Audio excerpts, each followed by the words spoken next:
Let me tell you about the most terrifying building ever constructed in America. This wasn't a haunted house from a folktale.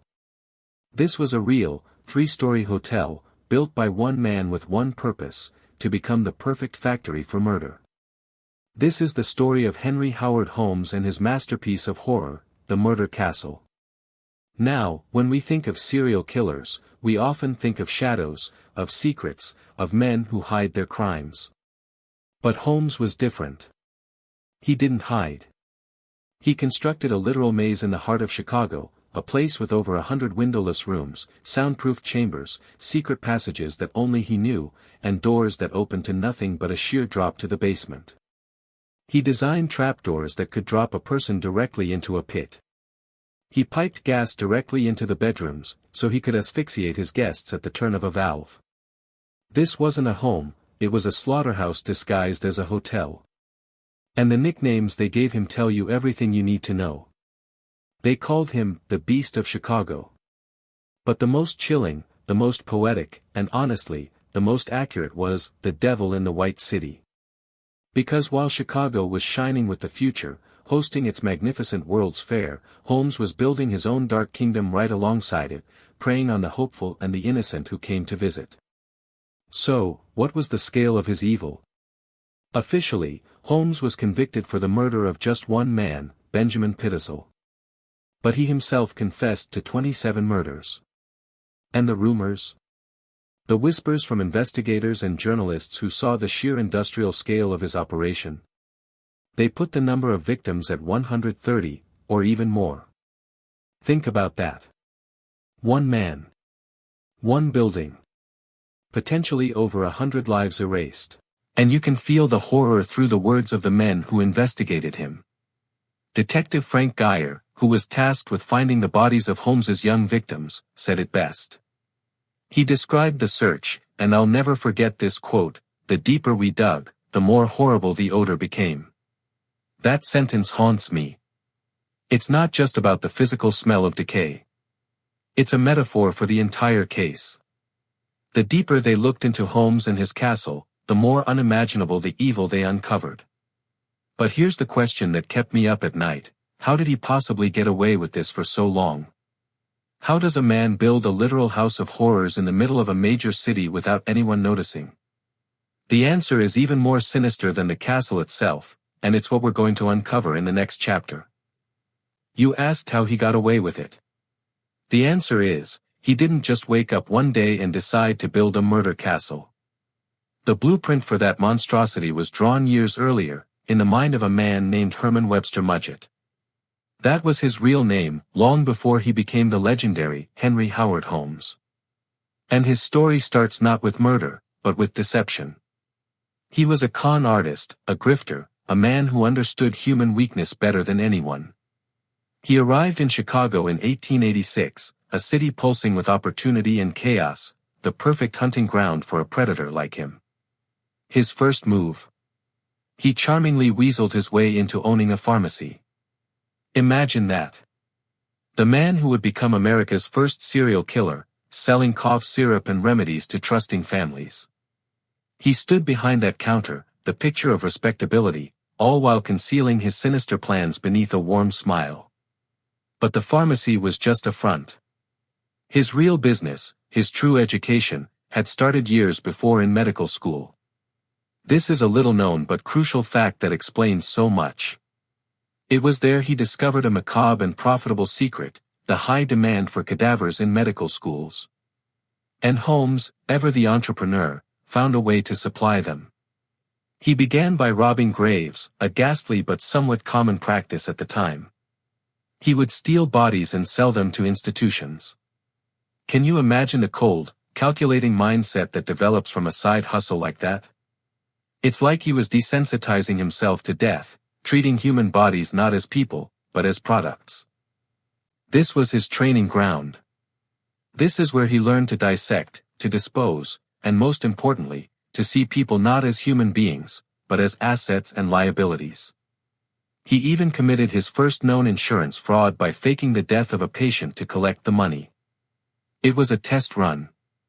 A dry spell for the horrors to come.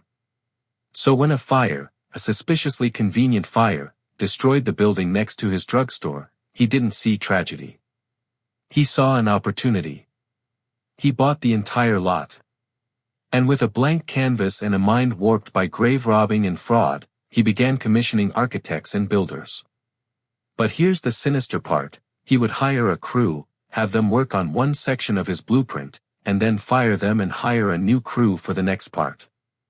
No single person, other than Holmes himself, ever saw the full plan for the building. No one understood the true purpose of the chutes that led to the basement, or the rooms with only one door that locked from the outside. But why? Why go to such elaborate lengths?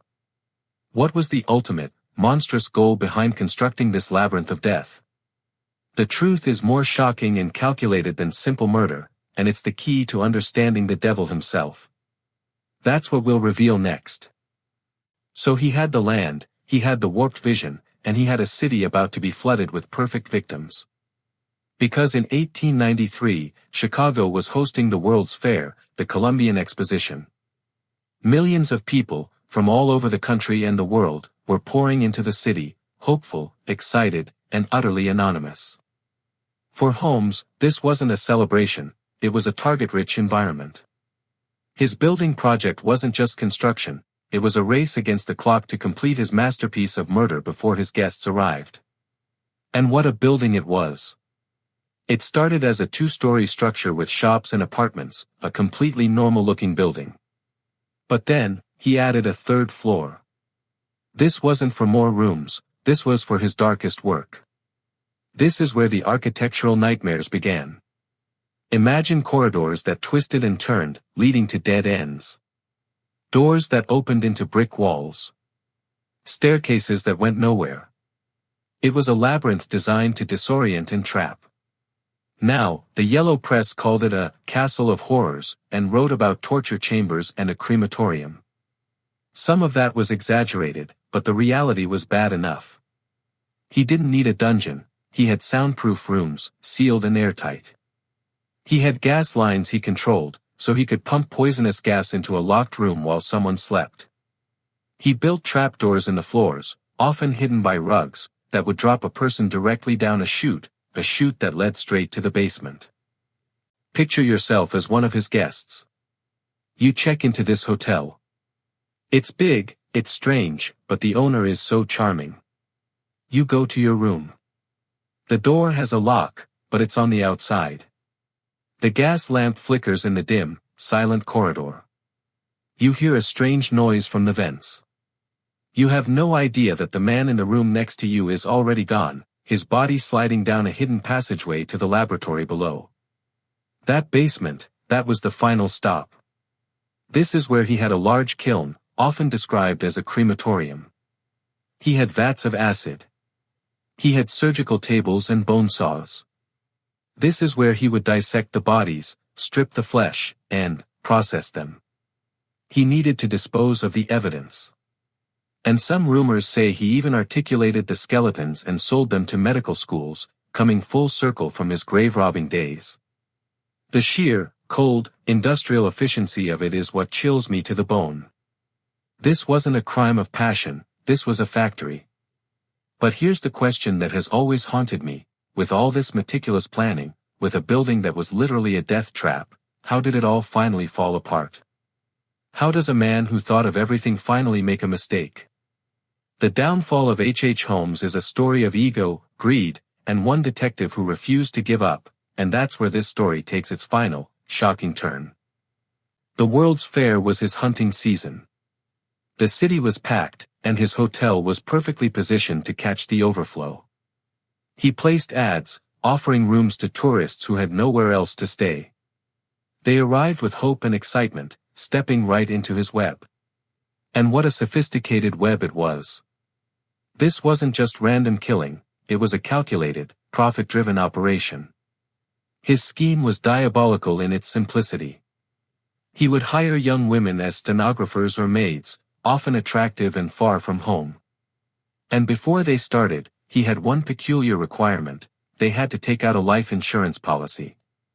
And who was the beneficiary? Of course, it was H. Holmes. He was literally insuring his victims before he killed them. He wasn't just a murderer, he was a CEO of death, turning human lives into a financial product. Then, he would lure them into his maze. And remember one of the most chilling architectural details: many of the rooms could not be locked from the inside. Imagine that. You're a young woman, you go to your room for the night, you close the door, and you realize there's no way to lock it. You hear a click. The door has just been locked from the outside. You are trapped. The gas valve hidden in the next room begins to turn. There is no scream loud enough to be heard through the soundproof walls. No one is coming to help. Many victims simply vanished during and after the fair. One day they were there, writing a letter home, and the next, they were gone. Their families assumed they had started a new life out west. They had no idea their daughter had become another entry in Holmes's ledger, another skeleton to be cleaned and sold to a medical school.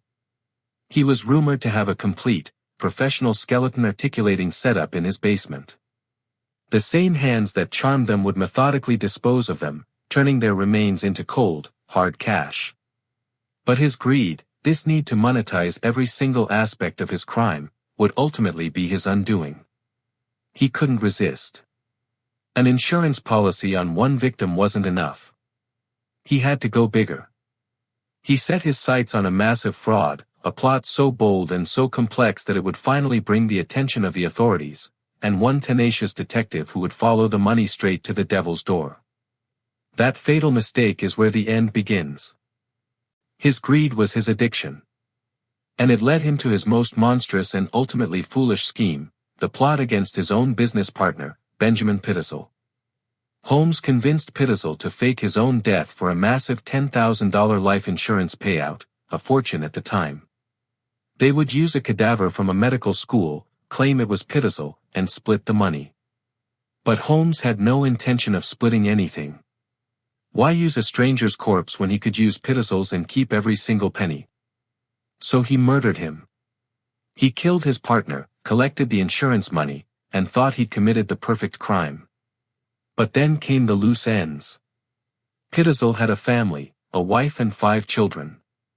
And Holmes, in a move of pure, calculated evil, saw them not as people, but as problems to be eliminated and assets to be leveraged. He took 3 of Pittersall's children, Alice, Nellie, and Howard, on a nightmarish cross-country trip. He promised to reunite them with their father, who they believed was in hiding.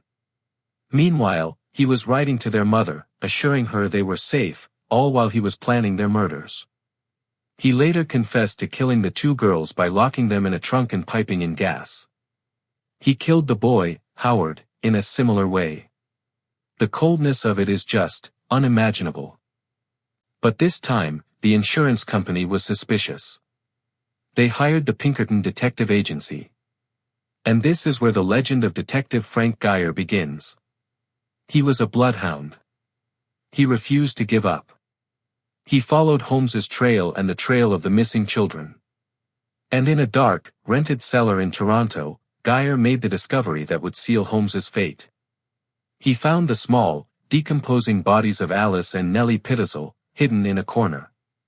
This rare fact is the key to his downfall. He wasn't caught for the dozens of murders in the castle. He was caught for these. The public could perhaps overlook the disappearance of anonymous fairgoers, but they could not ignore the murder of innocent children. The horror was too personal, too real. Holmes was finally captured in Boston in 1894, trying to flee the country. But even in custody, he was still playing games, still manipulating. He sold wild stories to newspapers, giving conflicting confessions. He was a spectacle until the very end. But what was going through his mind in his final days? And what was the ultimate, shocking fate of the murder castle itself? The final chapter of this story is as strange and fiery as the man who started it. His trial in 1895 was the circus he always wanted it to be. He was the star, basking in the notoriety. He confessed to dozens of murders, but how many of those were true? The newspapers of the time, the yellow press, loved him. They printed every wild claim, every sensational detail. They needed a monster, and he was more than happy to play the part. This mix of fact and sensationalism is exactly what made him a legendary figure in true crime lore. The Murder Castle became more myth than reality, but somehow that made it even more terrifying, a boogeyman story that happened to be true. But the evidence for the Pitzel murders was ironclad. The jury took barely a few hours to find him guilty. He was sentenced to death. And even on the gallows in 1896, he was still controlling the narrative. He gave contradictory statements, one moment remorseful, the next boasting. He even requested that his coffin be filled with concrete and buried deep, worried that grave robbers, a fitting fear for him, would steal his body. They granted his request. And what of his monstrous creation? The murder castle itself? It became a macabre tourist attraction for a short while, until a mysterious fire, a fire so convenient, just like the one that started it all, gutted the building in 1895. It was eventually torn down. But here's the hauntingly poetic ending note: the remains of that site, the very ground where that maze of terror once stood, is now a post office. An ordinary, everyday place where people send letters and packages, completely unaware of the horrors that once festered beneath their feet. So what is his legacy? H. Holmes wasn't just America's first serial killer, he was its first media-made monster. He showed us the dark side of ambition, the horror that can hide behind a charming smile, and how a building can become a nightmare. He forced us to look into the abyss, and we've been fascinated by it ever since. But his story leaves us with one unsettling, final question that applies even today: how many other monsters are walking among us, hiding in plain sight, building their castles right under our noses?